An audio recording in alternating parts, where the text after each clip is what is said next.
In front of me is a Realme 7, and today I'll show you how to capture a screenshot on the device. And to get started, simply open up the content that you wish to capture.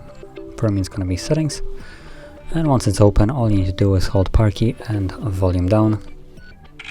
You get the sound and a little animation right here to indicate that you have captured a screenshot, and that's about it. Now you can also drag it down to share it, and yeah, so let's just close this, and now you can find the screenshot in our photo gallery. So let's tap on I agree, whatever pops up here, and there it is.